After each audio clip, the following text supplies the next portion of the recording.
Hello ವೀಕ್ಷಕರೇ, welcome to my channel Sarihari kitchen. ನಾನು ಸೌಂದರ್ಯ. ಇವತ್ತಿನ ವಿಡಿಯೋದಲ್ಲಿ ನಾವು ಎಗ್ ದೊಣ್ಣೆ ಬಿರಿಯಾನಿ ಹೇಗೆ ಮಾಡೋದು ಅಂತ ನೋಡೋಣ. ತುಂಬ ಟೇಸ್ಟಿಯಾಗಿರುತ್ತೆ ಈ ಗ್ರೀನ್ ಕಲರ್ ದೊಣ್ಣೆ ಬಿರಿಯಾನಿ ಅನ್ನೋದು. ಇದನ್ನು ಹೇಗೆ ಮಾಡೋದು ಅಂತ ಇವತ್ತಿನ ವಿಡಿಯೋದಲ್ಲಿ ನಾನು ನಿಮಗೆ ತಿಳಿಸ್ಕೊಡ್ತಾ ಇದ್ದೀನಿ. ಅದಕ್ಕೂ ಮುಂಚೆ ನೀವೇನಾದ್ರು ನನ್ನ ಚಾನಲ್ನ ಫಸ್ಟ್ ಟೈಮ್ ನೋಡ್ತಾ ಇದ್ದರೆ ಪ್ಲೀಸ್ ಸಬ್ಸ್ಕ್ರೈಬ್ ಮಾಡ್ಕೊಳ್ಳಿ. ಹಾಗೆ ಪಕ್ಕದಲ್ಲಿರೋ ಬೆಲ್ ಬಟನ್ನ ಕ್ಲಿಕ್ ಮಾಡಿ ಆಲ್ ಅಂತ ಸೆಲೆಕ್ಟ್ ಮಾಡ್ಕೊಳ್ಳಿ. ಫ್ರೆಂಡ್ಸ್, ಆಗಿದ್ದರೆ ವಿಡಿಯೋ ಸ್ಟಾರ್ಟ್ ಮಾಡೋಣ ಬನ್ನಿ. ನಾನು ಮೊದಲಿಗೆ ಇಲ್ಲಿ ಒಂದರಿಂದ 1.5 ಗಡ್ಡೆಯಷ್ಟು ಬೆಳ್ಳುಳ್ಳಿನ ಸೇರಿಸ್ಕೊಳ್ತಾ ಇದ್ದೀನಿ. ಹಾಗೆ 1-2 ಇಂಚಷ್ಟು ಶುಂಠಿ, ಒಂದು ಅರ್ಧ ಅಥವಾ ಒಂದು ಸಣ್ಣ ಮೀಡಿಯಮ್ ಸೈಜ್ದಾದರೆ 1 ಈರುಳ್ಳಿ ಅಷ್ಟನ್ನು ಸೇರಿಸ್ಕೊಳ್ಳಿ. ಹಾಗೆ ನಿಮ್ಮ ಖಾರಕ್ಕೆ ಎಷ್ಟು ಬೇಕಷ್ಟು ಹಸಿಮೆಣಸಿನ್ಕಾಯಿ, ಸ್ವಲ್ಪ ಪುದೀನ ಸೊಪ್ಪು, ಒಂದು ಅರ್ಧ ಹಿಡಿಯಷ್ಟು, ಹಾಗೆ ಒಂದು ಅರ್ಧ ಹಿಡಿಯಷ್ಟು ಕೊತ್ತಂಬರಿ ಸೊಪ್ಪು, ಇದಿಷ್ಟನ್ನು ಹಾಕೋಬಿಟ್ಟು ಇದಕ್ಕೆ ಸ್ವಲ್ಪ ಉಪ್ಪನ್ನು ಸೇರಿಸಿ ಸ್ವಲ್ಪ ನೀರನ್ನು ಸೇರಿಸಿ ರುಬ್ಕೊಳ್ಳೋಣ. ಉಪ್ಪು ಹಾಕೋದ್ರಿಂದ ಆ ಗ್ರೀನ್ ಕಲರ್ ಅನ್ನೋದು ಹಾಗೆ ಇರುತ್ತೆ. ಅದಕ್ಕೋಸ್ಕರ ನೋಡ್ತಾ ಇದ್ದೀರಲ್ಲ, ಈ ರೀತಿಯಾಗಿ ರುಬ್ಕೋಬೇಕಾಗುತ್ತೆ. ನಂತರ ನಾವು ಇಲ್ಲಿ ಅಕ್ಕಿನ ಒಂದು ಅರ್ಧ ಗಂಟೆ ನೆನೆಸ್ಕೋಬೇಕು. ಅದಕ್ಕೋಸ್ಕರ ನಾವು ರೆಡಿ ಮಾಡೋದಕ್ಕೆ ಮುಂಚೆನೇ ಅಕ್ಕಿನ ನೆನೆಸ್ಬಿಡೋಣ.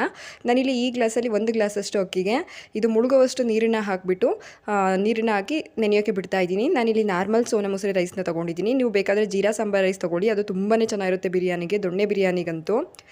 ನೆಕ್ಸ್ಟ್ ನಾನಿಲ್ಲಿ ಈ ಎಗ್ಗಳನ್ನೆಲ್ಲ ಈ ರೀತಿಯಾಗಿ ಕಟ್ ಮಾಡ್ಕೊಳ್ತಾ ಇದ್ದೀನಿ. ಇದನ್ನು ಫ್ರೈ ಮಾಡ್ಕೊಳ್ಬೇಕಾದ್ರೆ ಸಿಡಿಬಾರ್ದು ಅಂತ ಅಂದರೆ ಈ ರೀತಿಯಾಗಿ ಕಟ್ ಮಾಡ್ಕೊಳ್ಬೇಕಾಗುತ್ತೆ. ಎಗ್ ಅನ್ನೋದು ಎಣ್ಣೆಗೆ ಹಾಕಿದಾಗ ಆರೋ ಚಾನ್ಸಸ್ ಇರುತ್ತೆ, ಸಿಡಿದ್ಬಿಡುತ್ತೆ. ಅದಕ್ಕೋಸ್ಕರ ಈ ರೀತಿಯಾಗಿ ಕಟ್ ಮಾಡ್ಕೊಳ್ಬೇಕಾಗುತ್ತೆ. ನೋಡಿ, ನಾನು ಈ ರೀತಿಯಾಗಿ ಎಲ್ಲದನ್ನು ಕೂಡ ಕಟ್ ಮಾಡ್ಕೊಳ್ತಾ ಇದ್ದೀನಿ. ಈ ರೀತಿ ಎಲ್ಲನೂ ಕಟ್ ಮಾಡಿ ಇಟ್ಕೊಂಡ ನಂತರ ನಾವಿಲ್ಲಿ ನೆಕ್ಸ್ಟ್ ಇದನ್ನು ಫ್ರೈ ಮಾಡ್ಕೊಳ್ಬೇಕಾಗುತ್ತೆ. ಅದಕ್ಕೋಸ್ಕರ ಒಂದು ಬಾಣಲಿಗೆ ಇಲ್ಲಿ 1 ಸ್ಪೂನ್ ಎಣ್ಣೆ, 1 ಚಿಟಿಕೆಯಷ್ಟು ಅರಿಶಿನ, ಹಾಗೆ 1 ಚಿಟಿಕೆ ಖಾರದ ಪುಡಿ, ಸ್ವಲ್ಪ ಉಪ್ಪನ್ನು ಸೇರಿಸ್ಕೊಳ್ಳೋಣ. ಸೇರಿಸ್ಕೊಬಿಟ್ಟು ಇದಕ್ಕೆ ನಾವು ಬೇಯಿಸಿಟ್ಕೊಂಡಿರೋ ಅಂಥ ಮೊಟ್ಟೆನ ಸೇರಿಸ್ಕೋಬೇಕಾಗುತ್ತೆ. ಸೇರಿಸ್ಕೊಂಡು ಲೈಟಾಗಿ ಇದನ್ನು ಫ್ರೈ ಮಾಡ್ಕೋಬೇಕು. ತುಂಬ ಫ್ರೈ ಮಾಡೋದು ಬೇಡ, ಜಸ್ಟ್ ಒಂದು 30 ಸೆಕೆಂಡ್ ಈ ರೀತಿಯಾಗಿ ಒಂದು ಸಲ ಮಿಕ್ಸ್ ಮಾಡ್ಕೊಳ್ಳೋಣ. ನೋಡಿ, ಇಷ್ಟ ಆದರೆ ಸಾಕಾಗುತ್ತೆ. ನೆಕ್ಸ್ಟ್ ಇಲ್ಲಿ ನಾವು ಬಿರಿಯಾನಿಗೆ ಒಗ್ಗರಣೆ ಹಾಕ್ಕೊಳ್ಬೇಕಾಗುತ್ತೆ. ಅದಕ್ಕೋಸ್ಕರ ನಾನಿಲ್ಲಿ ಒಂದು ಕುಕ್ಕರ್ಗೆ 5 ಸ್ಪೂನಷ್ಟು ಎಣ್ಣೆನ ಸೇರಿಸ್ಕೊಳ್ತಾ ಇದ್ದೀನಿ. ಜೊತೆಗೆ ನೀವು ತುಪ್ಪನೂ ಕೂಡ ಸೇರಿಸ್ಕೋಬೋದು. ಹಾಗೆ ನಾನಿಲ್ಲಿ ಸೋಂಪುಕಾಳು, ಶಾಯಿ ಜೀರಾ, ಚಕ್ಕೆ, ಲವಂಗ, ಮೆಣಸು ಮತ್ತು ಏಲಕ್ಕಿ, ಹಾಗೆ ಪಲಾವ್ ಎಲೆನ ತೊಗೊಂಡಿದ್ದೀನಿ. ಇಷ್ಟು ಸ್ಪೈಸಸ್ನ ಹಾಕ್ಬಿಟ್ಟು ಇದನ್ನು ಒಂದು 30 ಸೆಕೆಂಡ್ ಫ್ರೈ ಮಾಡ್ಕೊಳ್ಬೇಕಾಗುತ್ತೆ, ಜಸ್ಟ್ ಅದರಲ್ಲಿರೋವಂಥ ಫ್ಲೇವರ್ ಬಿಟ್ಕೊಳೋದಕ್ಕೋಸ್ಕರ. ನೆಕ್ಸ್ಟ್ ನಾನು ಇದಕ್ಕೆ 1 ಮೀಡಿಯಮ್ ಸೈಜ್ ಈರುಳ್ಳಿನ ಈ ರೀತಿಯಾಗಿ ಸಣ್ಣದಾಗಿ ಹೆಚ್ಚಿಟ್ಕೊಂಡಿದ್ದೀನಿ, ಅದನ್ನು ಕೂಡ ಸೇರಿಸ್ಕೊಳ್ತಾ ಇದ್ದೀನಿ. ಅದನ್ನು ಕೂಡ ಸೇರಿಸ್ಬಿಟ್ಟು ಈರುಳ್ಳಿ ತುಂಬ ಕಲರ್ ಚೇಂಜ್ ಆಗಬೇಕು, ಅಲ್ಲಿವರೆಗೂ ಕೂಡ ಫ್ರೈ ಮಾಡ್ಕೊಳ್ಳೋಣ.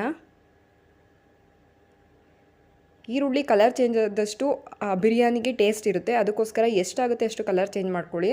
ತುಂಬ ಸೀಸೋದು ಬೇಡ, ಅದು ಕಹಿ ಬಂದುಬಿಡುತ್ತೆ. ಚೆನ್ನಾಗಿ ಫ್ರೈ ಮಾಡ್ಕೊಳ್ಬೇಕು ಒಟ್ಟಾರೆಯಾಗಿ. ನೋಡ್ತಾ ಇದ್ದೀರಲ್ಲ, ಇಷ್ಟು ಇದಕ್ಕಿಂತ ಇನ್ನೊಂದು ಸ್ವಲ್ಪ ಫ್ರೈ ಆಗಬೇಕು. ನೋಡಿ, ಇಷ್ಟಾದರೆ ಸಾಕಾಗುತ್ತೆ.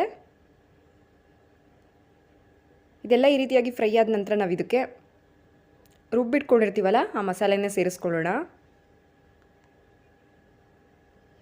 ಮಸಾಲೆನೂ ಕೂಡ ಹಾಕಿಬಿಟ್ಟು ಇದನ್ನು ಚೆನ್ನಾಗಿ ಫ್ರೈ ಮಾಡ್ಕೊಳ್ಬೇಕು. ಅದರಲ್ಲಿರೋವಂಥ ಹಸಿ ಸ್ಮೆಲ್ ಹೋಗಬೇಕು. ನಾವು ಮಸಾಲೆಗೆ ಎಲ್ಲನೂ ಕೂಡ ಹಸಿ ಹಾಕಿರೋದ್ರಿಂದ ಹಸಿ ಸ್ಮೆಲ್ಲೆಲ್ಲ ಶುಂಠಿ, ಬೆಳ್ಳುಳ್ಳಿ ಇದ್ರದ್ದೆಲ್ಲದೂ ಕೂಡ ಹಸಿ ಸ್ಮೆಲ್ ಹೋಗೋವರೆಗೂ ಫ್ರೈ ಮಾಡ್ಕೊಳ್ಬೇಕಾಗುತ್ತೆ. ನಂತರ 1 ಚಿಟಿಕೆ ಅರಿಶಿನ ಸೇರಿಸ್ಕೊಳ್ತಾ ಇದ್ದೀನಿ. ಹಾಗೆ 1 ಮೀಡಿಯಮ್ ಸೈಜ್ ಟೊಮೊಟೊನ ಸಣ್ಣದಾಗಿ ಹೆಚ್ಚಿಟ್ಕೊಂಡಿದ್ದೀನಿ, ಅದನ್ನು ಕೂಡ ಸೇರಿಸ್ಕೊಬಿಟ್ಟು ಈ ರೀತಿಯಾಗಿ ಫ್ರೈ ಮಾಡ್ಕೊಳ್ಬೇಕಾಗುತ್ತೆ. ಎಲ್ಲದನ್ನು ಕೂಡ ಹಾಕಿದಾಗ ಚೆನ್ನಾಗಿ ಎಣ್ಣೆ ಬಿಡೋವರೆಗೂ ಫ್ರೈ ಮಾಡ್ಕೊಳ್ಳಿ. ನಂತರ ಫ್ಲೇಮ್ನ ಫುಲ್ಲಾಗಿ ಕಡಿಮೆಲಿ ಇಟ್ಬಿಟ್ಟು ಇದಕ್ಕೆ ಸ್ವಲ್ಪ ಮೊಸರನ್ನ ಸೇರಿಸ್ಕೊಳ್ತಾ ಇದ್ದೀನಿ. ಮೊಸರು ಸೇರಿಸ್ಬೇಕಿದ್ರೆ ಯಾವಾಗಲೂ ಕೂಡ ಫ್ಲೇಮ್ನ ಕಡಿಮೆಲೇ ಇಟ್ಕೊಳ್ಬೇಕು. ಸೇರಿಸ್ಬಿಟ್ಟು ಜಸ್ಟ್ ಹೀಗೆ 1 ನಿಮಿಷ ಮಿಕ್ಸ್ ಮಾಡ್ಕೊಳ್ಳೋಣ.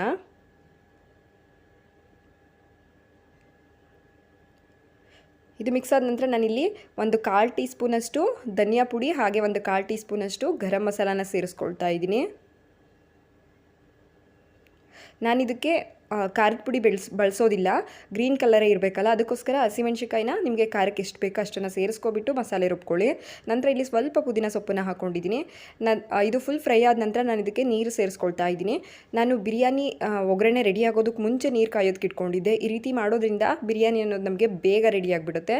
ನೋಡಿದ್ರಲ್ಲ, ಒಂದೇ ಕುದಿ ಹಾಕಿದ ತಕ್ಷಣ ನೀರು ಕುದಿ ಬಂದುಬಿಡುತ್ತೆ. ನೆಕ್ಸ್ಟ್ ನೆನೆಸಿಟ್ಕೊಂಡಿರೋವಂಥ ಅಕ್ಕಿನ ಹಾಕ್ಕೊಳ್ಳೋಣ. ಅಕ್ಕಿನ ನೆನೆಸುವಾಗಲೇ ವಾಶ್ ಮಾಡಿಬಿಟ್ಟು ನೆನೆಯೋಕಿಡಿ, ಯಾಕೆಂದರೆ ಅದು ನೆಂದ ಮೇಲೆ ವಾಶ್ ಮಾಡೋಕ್ಕೆ ಹೋದರೆ ಅದು ಪುಡಿ ಆಗಿಬಿಡುತ್ತೆ. ಅದಕ್ಕೋಸ್ಕರ ನೆಂದ ಮೇಲೆ ಜಸ್ಟ್ ಅದರಲ್ಲಿರೋವಂಥ ನೀರನ್ನು ಇಳಿಸ್ಬಿಟ್ಟು ಈ ರೀತಿಯಾಗಿ ಅಕ್ಕಿನ ಸೇರಿಸ್ಕೊಳ್ಬೇಕಾಗುತ್ತೆ.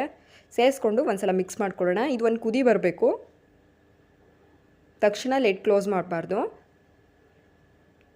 ನೆಕ್ಸ್ಟ್ ನಾವು ಇದಕ್ಕೆ ಇಲ್ಲಿ ರುಚಿಗೆ ಎಷ್ಟು ಬೇಕಷ್ಟು ಉಪ್ಪನ್ನು ಸೇರಿಸ್ಕೊಳ್ಳೋಣ.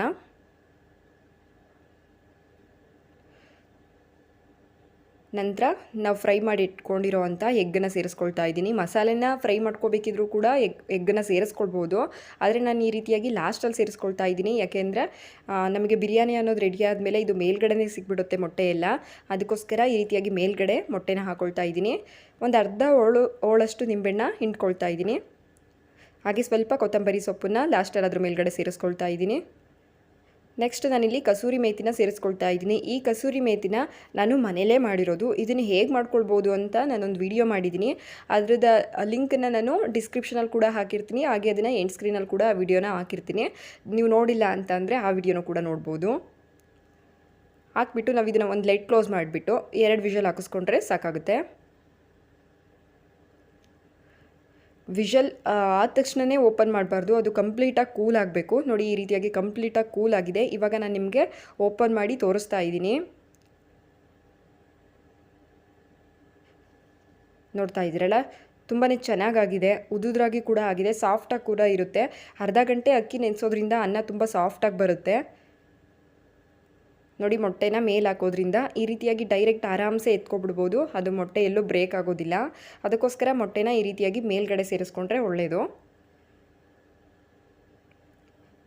ನೋಡಿದ್ರಲ್ಲ, ಸೂಪರ್ ಟೇಸ್ಟಿಯಾಗಿರೋ ಅಂಥ ಎಗ್ ದೊಣ್ಣೆ ಬಿರಿಯಾನಿನ ಮನೇಲೇ ಎಷ್ಟು ಈಸಿಯಾಗಿ ಮಾಡ್ಕೊಳ್ಬೋದು ಅಂತ. ಟೇಸ್ಟ್ ಕೂಡ ಅಷ್ಟೇ ಚೆನ್ನಾಗಿರುತ್ತೆ. ಈ ದೊಣ್ಣೆ ಬಿರಿಯಾನಿ ರೆಸಿಪಿ ನಿಮ್ಗೆ ಇಷ್ಟ ಆಗಿದ್ದಲ್ಲಿ ಲೈಕ್, ಶೇರ್, ಕಮೆಂಟ್ ಮಾಡೋದನ್ನ ಮರಿಬೇಡಿ. ನೀವೇನಾದರೂ ಫಸ್ಟ್ ಟೈಮ್ ನನ್ನ ಚಾನಲ್ನ ನೋಡ್ತಾ ಇದ್ದರೆ ಪ್ಲೀಸ್ ಸಬ್ಸ್ಕ್ರೈಬ್ ಮಾಡ್ಕೊಳ್ಳಿ. Thank you for watching.